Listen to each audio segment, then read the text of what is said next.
Welcome to the Futility Closet podcast, forgotten stories from the pages of history. Visit us online to sample more than 9,000 quirky curiosities from sandpaper records to Hemingway's punctuation. This is episode 177. I'm Greg Ross. And I'm Sharon Ross. New York's Citicorp Tower was an architectural sensation when it opened in 1977. But then engineer William LeMessurier realized that its unique design left it dangerously vulnerable to high winds. In today's show, we'll describe the drama that followed as a small group of decision-makers tried to ward off a catastrophe in midtown Manhattan. We'll also cringe at an apartment mix-up and puzzle over a tolerant trooper.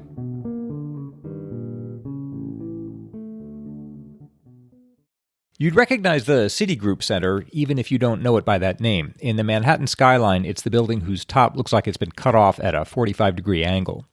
When it was built in 1977, it was called the Citicorp Tower, and it was the seventh tallest building in the world at 900 feet.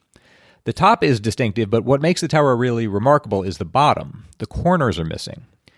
The building is square in cross-section, and each of the four bottom corners has been cut out from the ground level up to a height of about 9 stories. That leaves the remaining 50 stories looking like they're standing on stilts, which gives the effect that the whole building is somewhat floating in the air. This design was necessary because the builders had promised to avoid St. Peter's Lutheran Church, which occupies the northwestern corner of that site. The deal was that Citicorp could build on the site if the skyscraper wasn't attached to the church in any way. So the solution was to cut out these bottom corners of the office tower so that the higher floors are cantilevered out over the corners of the plaza so they don't touch the church. That decision led to a unique structural system for the skyscraper. They added an enormous bracing column, 35 meters tall, in the center of each face, and a series of reinforcing steel braces inside the building. The steel frame made the building much lighter than a conventional skyscraper would be. It weighed 25,000 tons, which is still a lot, but it's nothing compared to the Empire State Building, which weighs 60,000 tons. And that meant it was vulnerable to swaying in the wind, so they lifted an enormous block of concrete to the top to help to stabilize it. This innovative design was worked out by the building's architect, Hugh Stubbins, and in particular by its chief structural engineer, William LeMessurier, who was an adjunct professor at Harvard and MIT and an expert on the structure of high-rise buildings. The American Society of Civil Engineers calls the building one of New York City's most distinctive skyscrapers. The triumph lasted for about a year. Then, in June 1978, after the building had been completed and occupied, LeMessurier's firm got a call from a Princeton engineering student named Diane Hartley. She wanted more information about the design. Her professor had said that the building's supporting columns had been placed incorrectly. LeMessurier was pretty sure they hadn't, but he went over his calculations again, and he found a problem. The trouble lay in the wind. The city's building code required that a building had to be secure against what are called perpendicular winds. Those are winds that blow straight into one side of the building, say north, south, east, or west. LeMessurier was used to that, and he'd planned his design accordingly. But this building's unique design left it unusually vulnerable to what are called quartering winds, which are winds that come in at an angle, say from the northeast or the southwest. And it turned out to be very vulnerable indeed. LeMessurier found that a quartering wind could increase the strain on the building's structure by as much as 40%. In normal circumstances, even that wouldn't be too much cause for worry, but just a month earlier, LeMessurier had learned that during construction, a cost-saving measure had been made without his knowledge. These enormous steel braces that helped the building to withstand strong winds had been bolted together rather than welded, and that left them somewhat weaker.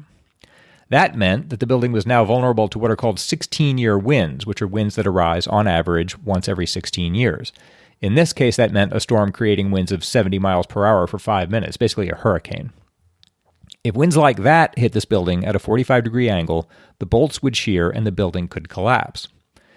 It's not exactly clear to me, I should say, what that would mean. LeMessurier said the building could fall down or break off in the middle and fall over. He said that his numbers indicated that sooner or later this was bound to happen. One New York Daily News reporter said that, quote, it could wipe out 18 blocks of Manhattan if a high wind came along. And a Red Cross official said that the worst case he'd heard was that the buildings would fall like dominoes as far as Central Park. I am choosing to believe that some of these descriptions are exaggerated, but it's clear enough that if a 59-story building falls down, it's bad. The Red Cross estimated that 200,000 people could die. The building had the benefit of this giant block of concrete I mentioned, which is called a tuned mass damper. It was actually the first time this was ever used. Taking that into account would reduce the risk to a 55-year storm, But the tuned mass damper needed electricity to operate, and in a hurricane, you might well have a blackout, which would prevent that safety measure from operating. In that case, you're back at looking at 16 years again. LeMessurier said, "That was very low, awesomely low. To put it another way, there was one chance in 16 in any year, including that one." Normally, engineers didn't even consider catastrophic collapse. When architects tried to keep a building from swaying, it was for the sake of the occupants' comfort, not their safety. If a building can resist perpendicular winds, it can typically resist quartering winds too, so LeMessurier hadn't considered those to be an unusual danger, and neither had the design engineers under him. In fact, in examining the problem, LeMessurier wrote up a 30-page document that he called Project Serene, where Serene stood for Special Engineering Review of Events Nobody Envisioned. To make everything worse, he discovered these problems in June, the start of hurricane season. LeMessurier was 52 years old. If he announced the problem, he faced litigation, bankruptcy, and professional disgrace. He considered keeping silent, and he actually considered committing suicide, driving along the main turnpike at 100 miles an hour and steering into a bridge abutment. But in the end, he said, quote, "I had information that nobody else in the world had. I had power in my hands to effect extraordinary events that only I could initiate. I mean, 16 years to failure, that was very simple, very clear cut. I almost said, thank you, Lord, for making this problem so sharply defined that there's no choice to make."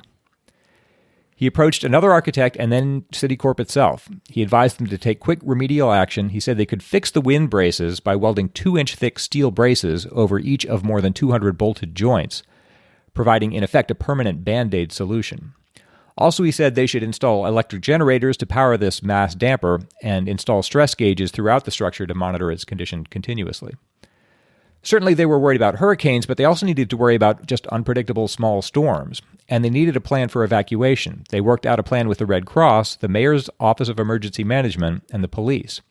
In the event of a wind alert, they'd evacuate the building and the surrounding neighborhood, and the Red Cross would mobilize 1,200 to 2,000 workers to provide food and temporary shelter. Everyone commended LeMessurier's courage and candor in coming forward. One project manager, Arthur Nussbaum, said, "It wasn't a case of we caught you, you skunk. It started with a guy who stood up and said, I got a problem, I made the problem, let's fix the problem. If you're going to kill a guy like LeMessurier, why should anybody ever talk?" And they kept the crisis quiet. They put out a press release, but they kept it as boring as possible, saying only that the engineers who had designed the building had recommended that some of the wind bracing be strengthened through additional welding, but that the engineers, quote, "have assured us that there is no danger." They just said that they were enhancing the building's safety through an excess of caution. One Citicorp official told a reporter, "We wear both belts and suspenders here." A Daily News reporter later called the public communications stone-cold lies. For the next 3 months, working at night, construction crews welded a 2-inch steel plate on either side of each joint that had suspect bolts. The Department of Buildings fast-tracked the certification of welders to meet the demand, and they worked at night 7 days a week. When the building was first designed, LeMessurier had wanted to put the steel supporting structure on the outside of the building, but the architect had rejected this. That turned out to be good because it meant that the bad joints were accessible now. The welders could work inside the building at night, and during the day, the company's business went on just as usual. At the same time, they had 3 different weather services giving them notices every day of any approaching weather system that had winds over 40 miles an hour. And they maintained their silence to the general public. If reporters called, they just told them the work was only in response to new meteorological data, which indeed had come in. A few small news items showed up, but no one really paid attention. But finally, a New York Times reporter heard that something was wrong with the building and began calling LeMessurier persistently. He hesitated, but finally returned the call at 6 p.m. He got an answering machine saying that the paper had gone on strike at 6 p.m. In fact, all the newspapers in New York had gone on strike at that time, and they stayed on strike until October. The architect, Hugh Stubbins, later said, "If the newspapers hadn't been on strike, I dread to think what would have happened. It would have been pure hell, I think." But there was more trouble to come. 6 weeks into the work, on September 1st, word came that a major storm, Hurricane Ella, was forming off Cape Hatteras and heading for New York. The work was only half done. LeMessurier said, "Nobody said we're probably going to press the panic button." Nobody dared say that, but everybody was sweating blood. Citicorp worked with local officials to create a special evacuation plan for the immediate neighborhood. The welders kept reinforcing the joints, and by the time Ella approached, the building was strong enough to withstand a 200-year storm. And as it happened, that test never came. Ella turned eastward and headed out to sea. The rest of the work went smoothly, and when it was finished, instead of a 16-year storm, the building could withstand a 700-year storm, even without the tuned mass damper, making it one of the safest structures ever built. The welding was completed in October, several weeks before most of the city's newspapers started publishing again. This project manager, Arthur Nussbaum, said, "There were no bad guys. Everybody was wearing a white hat. Sometimes emergencies make people behave better." The architect, Hugh Stubbins, agreed. He said there was no blame and no recriminations. He said, "We as architects didn't have to pay anything. I always thought that Citicorp behaved in a very professional and wonderful way about that. They didn't sue anybody. It was all handled by negotiation." In the end, Lemessurier's liability insurer paid $2 million to Citicorp. Citicorp eventually turned the building into a condo and actually sold the office space to Japanese buyers at a profit. The public didn't know about any of this for almost 20 years. In 1991, a writer named Joe Morgenstern overheard a conversation about it at a dinner party and called Lemessurier, who finally told him the whole story. And Morgenstern's article, The 59-Story Crisis, appeared in The New Yorker in May 1995. Before this, engineers had generally known that costly changes had been made to the building after it had been occupied. But the full urgency of the situation in 1978, that, as someone said, the Citicorp building could fall on Bloomingdale's, had never been revealed. When the story came out, Lemessurier came under criticism for insufficient oversight, which had led to these bolts being bolted rather than welded, for actively misleading the public about the extent of the danger during the fix, and for failing for 20 years to inform other engineers about the problem and its solution. But his alerting Citicorp to the problem is now cited in textbooks as an example of ethical behavior, and the story is now legendary among structural engineers. Incidentally, Diane Hartley, the engineering student whose phone call had started all this, only learned about the fix when she saw a BBC documentary about the repairs in 1996. She had never spoken with Lemessurier, only with a junior staffer, and apparently no one had ever called her back. As I understand the facts, if she hadn't alerted them to the problem in the first place, the building might well have fallen, which is alarming. It was vulnerable to 16-year winds, and this was all happening 40 years ago. After the article appeared, Lemessurier said he'd heard from professionals all around the country. He said, "They have written me letters confessing similar events in their lives. Others have written to me and said, 'Would I be this good?'" He once told a class at Harvard, "You have a social obligation. In return for getting a license and being regarded with respect, you're supposed to be self-sacrificing and look beyond the interests of yourself and your client to society as a whole. And the most wonderful part of my story is that when I did it, nothing bad happened." He died in 2007, and his obituary in the New York Times called him a hero to other structural engineers. But there's also been a re-examination of the ethics in all this. Eugene Kremer, an architect at Kansas State University, published an analysis in 2002 that raises 6 key ethical points. 1. Wind loads. Lemessurier had designed an unconventional building and hadn't considered the effects of quartering winds until the building was occupied. He had a duty to guard against such dangers even if the building code didn't require it. 2. Lemessurier's firm approved the use of bolted joints, rather than welded ones, without his knowledge. He found out about it only a month before Hartley had called him to warn of the danger. 3. Professional responsibility. Lemessurier had considered remaining silent and considered killing himself. He wrote later, "I didn't think about it very long because if I did that, I would miss finding out how the story ended, and that might be a rather stimulating experience." He had a duty to warn the public. 4. The public statements weren't truthful. While they were working to fix the problem, the team set out deliberately to mislead the public. Kremer says that both the National Society of Professional Engineers and the American Society of Civil Engineers have the same canon in their codes of ethics: issue public statements only in an objective and truthful manner. Speaking at MIT in 1995, Lemessurier had said, "We had to cook up a line of bull, I'll tell you. And white lies at this point are entirely moral. You don't want to spread terror in the community to people who don't need to be terrorized. We were terrorized, no question about that."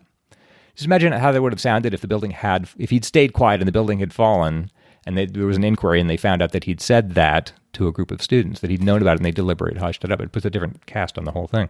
Yeah, but you can also see it the other way. Like if they panicked the city about it unnecessarily, it's one of those situations where you could see, really being censured no matter which course you take. This is the sort of thing that's really judged almost entirely in hindsight, which is not good. A reader of Civil Engineering magazine in 1996 wrote in to say that in questions of ethics, the important question is it the truth and does every interested party know it? Other factors are extraneous, including keeping the good opinion of others, avoiding punishment, and rationalizing the extent of the danger. Kremer's 5th point is public safety. Since the public was kept in the dark, they weren't able to make their own decisions and ensure their own safety. And the 6th is, by concealing the problem for 20 years, Lemessurier had prevented his fellow engineers from discussing it and learning from it.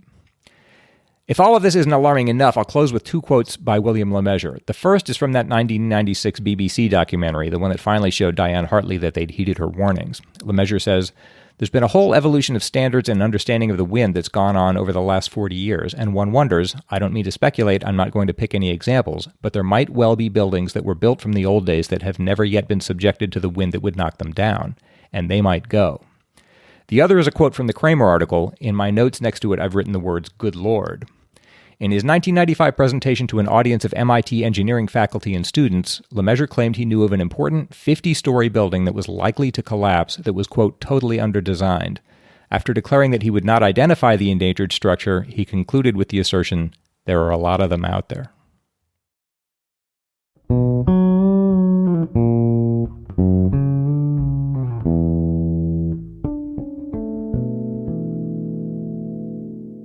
Futility Closet is supported primarily by our incredible listeners.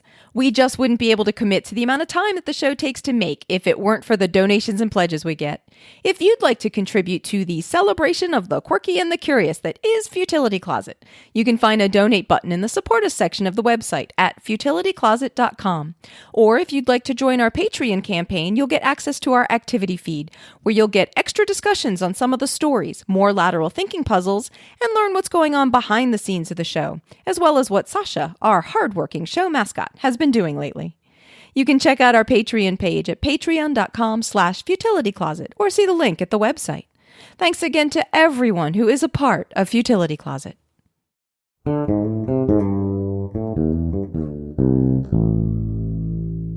Last week, I covered several updates from episode 171 and promised a couple more.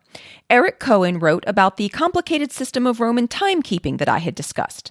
I'm just now listening to podcast number 171, which includes your description of the difficult way in which the ancient Romans calculated their hours, while some people nowadays still do. Jewish law includes many time-dependent obligations, what counts as morning for morning prayers, for instance, or as afternoon for afternoon prayers. The hours used to calculate these times are, just as you described for the Romans, the amount of daylight in that place on that particular day divided by 12. Good luck with that, which is why Orthodox synagogues print the required time limits in each week's synagogue bulletin, and there are online calculators as well. This system is described in the Talmud, codified circa 200 to 500 CE, so where both the Romans and the rabbis got this system would be an interesting question, which I'm sure someone has researched. Yours with, again, thanks for the great podcast. And looking into this a bit, I discovered that, just like Eric says, the Jewish system of calculating hours is similar to the Roman one, with 12 hours assigned to each the day and the night all through the year, regardless of the number of hours of daylight, meaning that the length of an hour changes throughout the year. Traditionally, in this Jewish system, the first hour began with the break of dawn. Noon, or when the sun was at its zenith, was considered to be the sixth hour, and the first hour of night began when the first 3 medium-sized stars could be seen in the sky. So there would always be 12 hours of variable length between the break of dawn and the appearance of the first 3 medium-sized stars. I don't know why both the rabbis and the Romans chose this idea of 12 hours in a day and night, unless it has something to do with the significance of 12 for various measuring systems, like we discussed in the last episode.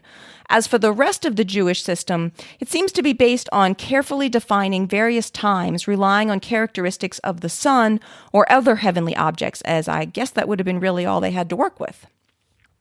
So dawn was defined as the time when the light of the sun first starts to be noticeable on the eastern horizon. Other times of the day were defined by things such as when the top edge of the sun becomes visible at sea level, or when there is just enough light that you can recognize a casual acquaintance from a distance of 4 cubits. Given the lack of other forms of measuring devices, I guess you can see why they would need to resort to these sorts of definitions. And as Eric said, these distinctions were important because several observances of Jewish laws and rituals are supposed to be performed at specific times of the day. But still, I imagine that it would be a little unwieldy to try to determine just when you'd be able to recognize this person versus that person from a specific distance. And it seems to me that some people are much more recognizable at a distance than other people would be. Good point. Plus, what do you do when it's cloudy? I'm sure there must have been answers worked out to these questions, and I just didn't see them in my reading on the topic. Unlike many other systems, in the Jewish timekeeping system, a day actually goes from nightfall to nightfall. So the problem there is that the exact moment when night falls and one day ends and the next begins is a bit uncertain. There's a kind of iffy period between sunset and the appearance of the first 3 stars, which is considered neither day nor night. Sabbath and all holidays are considered to begin at sunset, the earliest possible definition of night, and to end when 3 stars appear in the sky the next evening, the latest definition. If certain events occur in the in-between periods, such as the birth of a boy or someone's death, then a rabbi has to be consulted to determine which day the event is considered to have occurred on, so that you can then determine the correct day for scheduling the baby's circumcision or for observing the anniversary of the death. The more you talk about this, the more I wonder how the Romans just coordinated anything. Like today, if I tell you let's meet at 10:30, you know what that means, and we'll both be there at 10:30. But in those times, it sounds like the closest you could get is just let's meet tomorrow morning in the afternoon or at midday. I don't imagine they would have used phrases such as 10:30. That wouldn't have really existed. No, but like if you wanted to just point some time to meet someone for any reason in the city or anywhere in the empire, I think we talked about this way back in talking about railway time. It's a fairly recent invention that time was measured that precisely that you could actually coordinate your activities. So how with any would you coordinate with people? But they administered this whole big empire. They must have had to do that. I don't know. It kind of interests me. Well, I like the Jewish way. It's like, well, we'll meet when the light is just strong enough that you could recognize a casual acquaintance. I'll see you then. At fewer cubits, On a completely different topic from episode 171, Toby Wardman wrote, "Hello, Futility Closet team. Thinking about the extended discussion of finger counting in episode 171 and how impressive it sounds that there are methods which allow you to count to 100 or 1,000, it occurred to me that of course there is a family of languages that allows counting infinitely high using just fingers, or hands I suppose strictly speaking, sign languages. Different sign languages use different techniques, but as a student of British Sign Language, BSL, I was taught a method of counting and signaling numbers which used only one hand. Basically, you count from 1 to 5 in one direction along the fingers by raising a digit for each, then from 6 to 9 in the other direction, again raising a digit for each. 10 to 19 have special signs, which are basically 1 to 9 again, but with some movement, and then 20 upwards work by displaying the digits of the base 10 number in quick succession. So to count, for example, 63, you would flash 6 and then 3. There are special signs for the milestone numbers 100,000 and so on. I suppose this idea of adding a time and sequence dimension to finger counting might be considered cheating, but it does obviously enable counting to arbitrarily high numbers. It is actually much faster to sign something like 1284615 than it is to say 1,284,615 out loud in English. That makes sense. And Toby says that he doesn't actually have a hearing impairment, but that he uses BSL finger counting as an amateur orchestral percussionist when he needs to count measures to know when to hit his drum or cymbal at the right moment. He said, "Accuracy is obviously very important here, and my old method of whispering numbers to myself under my breath was very susceptible to errors. But now that I know BSL and can count out rests mechanically on one hand out of sight of the audience, my chances of hitting the big drum at the wrong time have been substantially reduced. Since I tend to save up 5 or 6 episodes and then binge on long journeys, it's possible that someone else may have already made this point about sign languages, in which case you can imagine that I am just writing to say, keep up the excellent work on the podcast, and thanks for all the work you do." In episode 172, I read an email from Simon Grimes and his kitty, Boris the Burmese, about how on a BBC radio show someone correctly guessed the subject of washing up after only 2 questions. Stuart Armstrong wrote, "I didn't find the example of getting washing up in 2 questions, but there's one example of getting the right answer in 0 questions." And Stuart included a link to a Wikipedia article on the old parlor game 20 Questions, which was made into a radio show in the U.S. in 1946. Panelists had to guess subjects by asking no more than 20 yes or no questions. And according to the article, listeners sent in subjects for the panelists to guess, with Winston Churchill's cigar being the subject most frequently submitted. So make of that what you will. The show was created by Fred Van Deventer, and apparently the Van Deventer family had played the game at home for years and were so good at it that they could usually guess the answer after only 6 or 7 questions. But their 14-year-old son, Robert, who was known on the show as Bobby Maguire, on one occasion, as Stewart said, managed to get the correct answer without asking any questions at all. The New York studio audience cheered wildly when they were shown the answer in advance, so Maguire was able to correctly guess that the subject was Brooklyn, as he knew that Brooklynites tended to react that way whenever their borough was brought up in any context. So pretty good lateral thinking on his part. So they just started cheering and he said Brooklyn. Right. They were shown a card that said Brooklyn, and he heard them cheering for no reason and thought, okay, that's got to be Brooklyn. And spoiler alert for a puzzle here, but speaking of Brooklyn, the puzzle in episode 172 was about neighbors in a Brooklyn apartment building changing their locks after realizing they had the same key. Ishu wrote, "Hello, Futility Trio.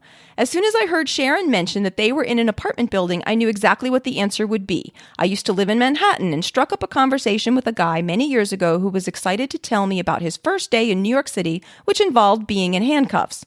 He was visiting from out of town, and his sister Katie said that he could use her apartment while she was away. She mailed him her key, and he remembered the apartment number as 3A. When he got there was already a girl in the apartment, so he assumed that his sister had a roommate she forgot to mention. He told her he was Katie's brother and was staying for a few days, and while she expressed that she didn't hear about it from her roommate, neither of them gave it much thought. He proceeded to take a nap on the couch, but was then awoken to police coming into the apartment to place him under arrest. After he arrived, the girl in the apartment had texted her roommate Katie to tell her that her brother had arrived, to which her roommate Katie responded, in classic horror movie style, "I don't have a brother." That is creepy. Yeah. Naturally, she freaked out and called the cops. It turned out that he had remembered the apartment number incorrectly, as his sister lived in 3C, but the key worked for both apartments.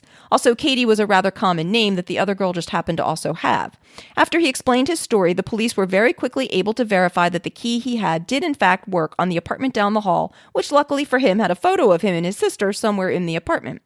I don't think they found out exactly how many apartments in that building had the same key, but I think they both changed their locks pretty soon afterwards. Needless to say, he felt terrible about the stress placed on the residents of 3A, so he slipped a gift card under the door, but he could still see its shadow a few days later, so he thinks they probably went off to stay with friends or boyfriends for the next week. I don't blame them. Having lived in New York, it didn't surprise me one bit that this puzzle was set in Brooklyn. I'm just glad that none of my neighbors in any of the apartments I've lived in have ever tried to enter my apartment that I know of, either on purpose or accidentally. As always, thanks for your great work. And we've lived in several apartment buildings, not in New York City, but still, it never occurred to me to try our key on anybody else's door. Yeah, maybe you wouldn't know, right? Right, for all we would know, right, we had the same key as someone else.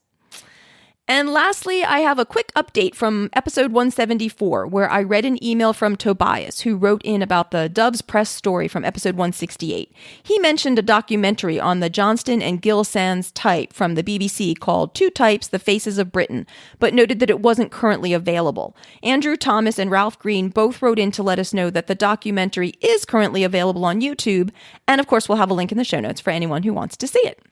So thanks so much to everyone who writes to us. We really appreciate hearing from you. So if you have any updates or comments for us, please send them to podcast@futilitycloset.com.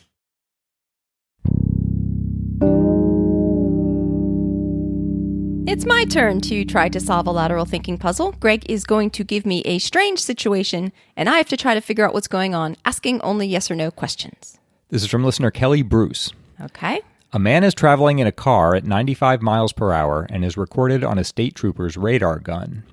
Before the man stops, he crosses the state line and is then clocked by another state trooper, still going faster than the speed limit posted on the road. The man then crosses back to the first state and gets out of the car, where he is met by the first officer, who gives him a high five.